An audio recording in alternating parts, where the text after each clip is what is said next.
l'habitude de dire que Guy Marius est un Africain du Sénégal. Euh, je suis marié, père d'une fille de 8 ans. Voilà, je suis travailleur social.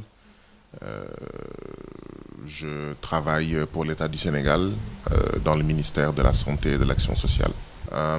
J'ai été à l'École nationale de développement sanitaire et social, ENDSS, où j'ai fait du travail social et je suis sorti de cette école avec un diplôme d'État en travail social.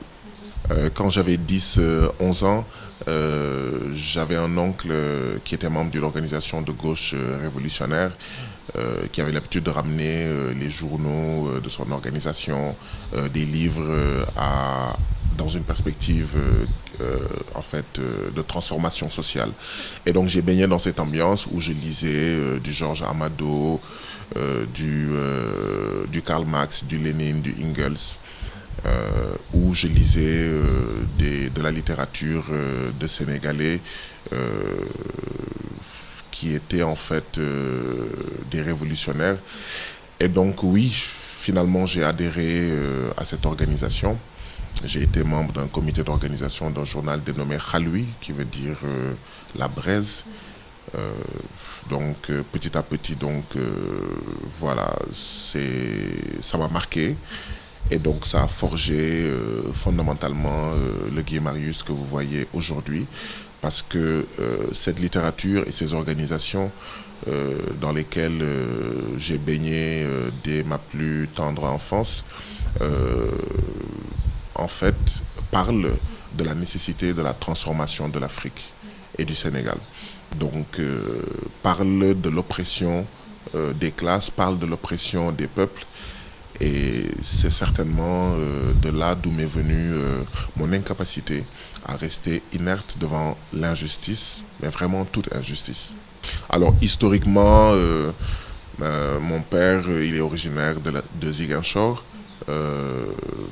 Niassia plus précisément. Notre village s'appelle Etomé, d'accord. Et voilà, mais j'ai grandi. J'ai été à l'école, j'ai tout fait à Dakar. Donc je suis plutôt dakarois. Je regrette de ne pas comprendre Djola. Je suis Bayotte, je suis Djola Bayotte parce qu'il y a plusieurs Djola. Je suis plus précisément Djola Bayotte. Je suis triste de ne pas pouvoir parler Djola. Bon, mais parce que ma mère n'était pas Djola, j'ai pas grandi à Ziguinchor. Ça a coïncidé avec les événements de la rébellion. Et notre village faisait partie des zones où le MFDC était très présent. Et mon père avait peur, en tout cas pour nous. Et de ce fait, une seule fois, je crois, il me semble qu'on est allé en vacances à Ziguinchor. On allait au village, mais on passait juste la journée. Et à 16h, 17h, avant qu'il ne fasse obscur, on rentrait. Donc, je me souviens avoir fait qu'une seule vacance à Ziguinchor et je crois que c'était pas plus de 2 semaines. Donc du coup, malheureusement, j'ai pas grandi dans un milieu Djola dans mon village pour pouvoir comprendre Djola et j'en suis triste parce que j'aurais vraiment bien aimé. Le militant panafricain que je suis préfère privilégier les langues nationales. C'est pour ça d'ailleurs que je préfère m'exprimer dans la langue nationale que je comprends, c'est-à-dire le Wolof. Donc voilà qui je suis. Alors, les membres de ma famille, j'imagine comme dans toutes les familles, vivent très très mal en fait mes arrestations, vivent très très mal la répression en fait qui s'abat régulièrement sur moi depuis des années. Je crois que c'est cette crainte, c'est cette peur, c'est de ne pas me voir réprimé, emprisonné, qui a fait qu'ils ont tout fait pour que en fait je ne baigne pas, que je ne milite pas dans des organisations en fait qui prônent des idées, disons, hérétiques. Donc des idées de transformation, des idées de refus de l'oppression en Afrique et au Sénégal. Mais avec le temps, je crois qu'ils ont appris à respecter mon choix, à me soutenir aussi à leur manière. Donc, en venant régulièrement me rendre visite quand je suis arrêté, en faisant des conseils et tout ça. Parce que ce qu'il faut savoir de toute façon, c'est que la famille est la première cellule révolutionnaire. C'est très difficile d'être un révolutionnaire si vous n'avez pas le soutien de votre famille.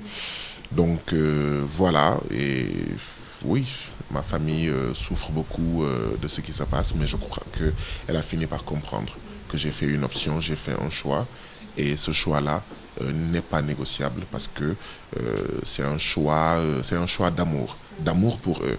Parce que si en fait le Sénégal va mieux, c'est eux qui vont en bénéficier. C'est parce que j'aime mon peuple et j'aime ma famille particulièrement que je souhaite qu'on ait un système sanitaire performant, une éducation qui n'est pas en crise comme on le voit. Parce que si ma fille qui a 8 ans, dans quelle université est-ce qu'elle va aller? Est-ce que c'est dans une université comme celle qu'on a où c'est un enseignant pour 40 étudiants alors que la norme c'est un enseignant pour 25 étudiants? Quand elle sera femme, qu'elle sera mariée et qu'elle va avoir des enfants, dans quel système de santé est-ce qu'elle va trouver? Est-ce que c'est un système de santé dans lequel, comme c'est aujourd'hui au Sénégal, 4 femmes meurent tous les jours d'une grossesse ou des suites d'une grossesse? 50 enfants meurent de maladies bénignes, diarrhée, infection respiratoire aiguë? Oui, c'est parce que j'aime ma famille et j'aime mon peuple comme j'aime ma famille. Parce que je souhaite pour les autres enfants ce que je souhaite pour ma fille. Je souhaite pour les autres femmes, filles, d'accord, de ce pays, ce que je souhaite pour mes sœurs et pour ma femme que je me bats. Je crois que ils, ils savent que cela n'est pas négociable. Ils apprennent à me comprendre et à m'accepter tel que je suis. Alors, je vais vous dire, Mounia, je ne serai pas celui qui, qui dira au monde entier que je n'ai pas souffert en prison. Pour moi, ce n'est pas courageux de dire cela. Parce que je crois que là d'où je viens, cet enfer carcéral qui porte le nom de maison d'arrêt de Rebeuss, c'est vraiment l'enfer. C'est vraiment horrible, c'est vraiment l'horreur. J'en suis encore tout choqué. Et il m'arrive depuis que je suis sorti, en y repensant, de trembler.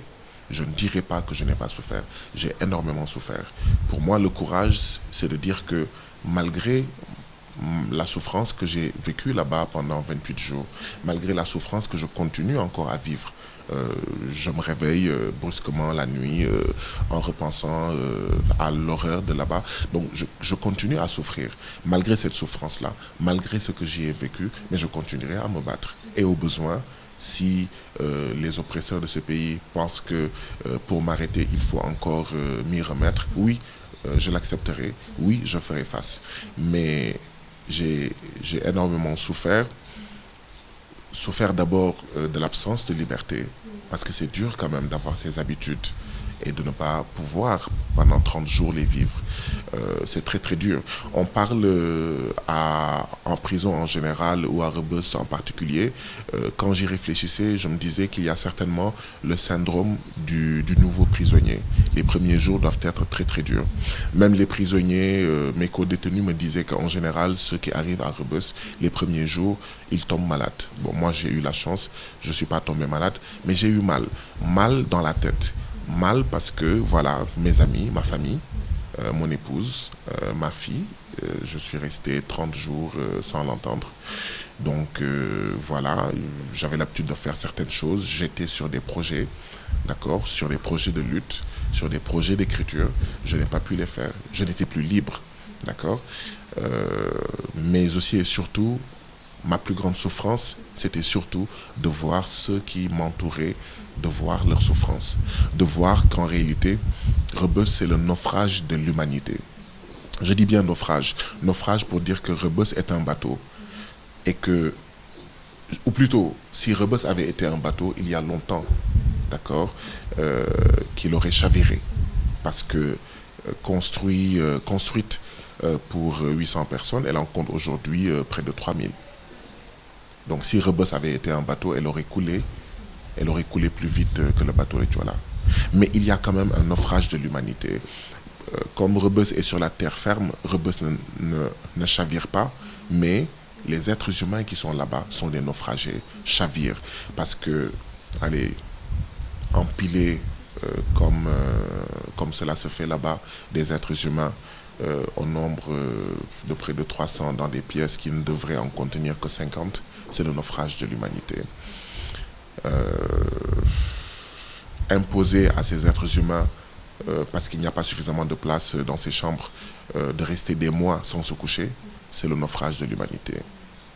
J'ai l'habitude de dire que ceux avec qui j'étais entré à Rebeuss le vendredi, quand je les ai revus le mardi, ils avaient les pieds enflés, gonflés, parce que étant dans des positions où le sang ne circulait pas, d'accord, et de ce fait, du fait que le sang ne circulait pas, leurs pieds étaient gonflés, comme des pieds d'éléphant. C'est le naufrage de l'humanité. Voir dans certaines chambres des êtres humains avec toute leur tête, avec d'autres êtres humains atteints de maladies mentales, tellement malades qu'ils déféquaient dans leurs pantalons, parce qu'ils sont tellement malades qu'ils ne peuvent pas aller aux toilettes. Mettre ces gens-là, d'accord, près de 300 prisonniers dans une pièce où il n'y a qu'une seule douche pour se laver. Vous vous rendez compte, Mounia? Il y a des gens qui ne se lavent pas pendant des jours.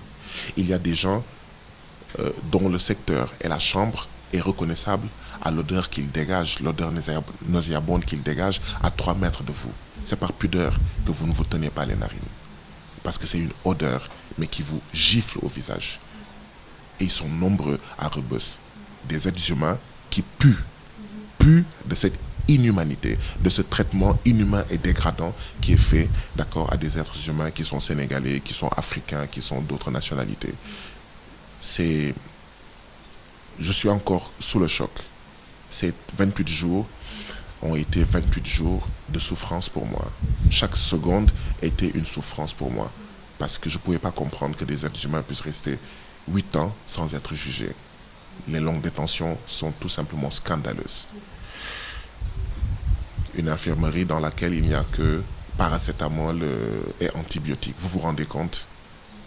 Dans nos écoles ici, la plus petite pharmacie, boîte à pharmacie d'école contient plusieurs médicaments.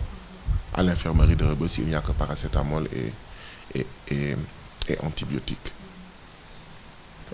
Avoir des gens privés de liberté, traités comme des esclaves. On parle de la situation en Libye, de l'esclavage des Noirs en Libye, mais je dis la situation en Libye, elle est la même que celle à Rebeuss. Inutile d'aller en Libye pour voir le naufrage de l'humanité. Aller à Rebeuss. Mais non seulement cela, mais en plus, les prisonniers sont volés. Mais vraiment littéralement volés. Parce que figurez-vous qu'il y a une sorte de télécentre où les prisonniers peuvent appeler et 7 minutes coûtent 1000 francs. Je veux dire, c'est tout simplement scandaleux. Mais le plus grave dans cela, c'est que quand vous payez vos 7 minutes et que vous appelez pendant 4 minutes, vous avez perdu vos 3 minutes. Quand vous appelez 45 secondes et que pour une raison ou une autre, la communication est arrêtée, vous avez perdu vos 6 minutes 15 secondes. C'est du vol. Quelle que soit la destination de cet argent, ceux qui ont le plus besoin d'être aidés, ceux qui sont les plus vulnérables, ce sont ceux qui sont à Rebeuss. Parce qu'ils ne travaillent pas. Ils n'espèrent de l'argent que de l'extérieur. Donc voilà, en fait, je pourrais en fait continuer à raconter l'humanité violée, l'humanité piétinée, l'humanité naufragée que j'ai vue à Rebeuss. Mais voilà en fait, une synthèse des graves choses, des scandaleuses choses que j'y ai vues. Et cette arrestation aujourd'hui, est-ce qu'elle vous fragilise ou est-ce qu'elle conforte votre combat? Aujourd'hui, plus que jamais. C'est-à-dire que tous les jours qui passent au Sénégal, même avant mon arrestation, me réconfortaient dans l'idée que l'Afrique en général et le Sénégal en particulier, l'Afrique et le Sénégal ont besoin d'être transformés radicalement. Et mon séjour à Rebeuss n'a fait que me montrer que oui, la souffrance du peuple sénégalais, c'est dans le système éducatif, c'est dans le système sanitaire, c'est dans la paysannerie, c'est dans les quartiers populaires, c'est dans le chômage, mais c'est aussi à Rebeuss. C'est aussi à Rebeuss. Donc oui, ce pays a besoin d'être transformé, mais vraiment de fond en comble. Et Rebeuss en est aussi une preuve s'il en était besoin. Aucune. aucune appréhension. J'ai du respect pour l'instruction qui est encore en cours. J'ai du respect pour mes avocats. C'est pourquoi, oui, je n'invoquerai pas les questions qui m'ont été posées par la gendarmerie et par le juge. Je ne parlerai pas des réponses que je leur ai données. Mais mis à part cela, je suis un citoyen sénégalais comme n'importe quel autre citoyen sénégalais. Donc j'ai le droit de penser, j'ai le droit de m'exprimer, j'ai le droit de manifester. Et il n'est pas du tout question que je retranche un seul de ces droits-là, des droits que j'avais. Il est clair que la lutte va continuer avec mes camarades du FRAPP, avec mes camarades de Adlinobok, avec tous les résistants de ce pays. C'est moi.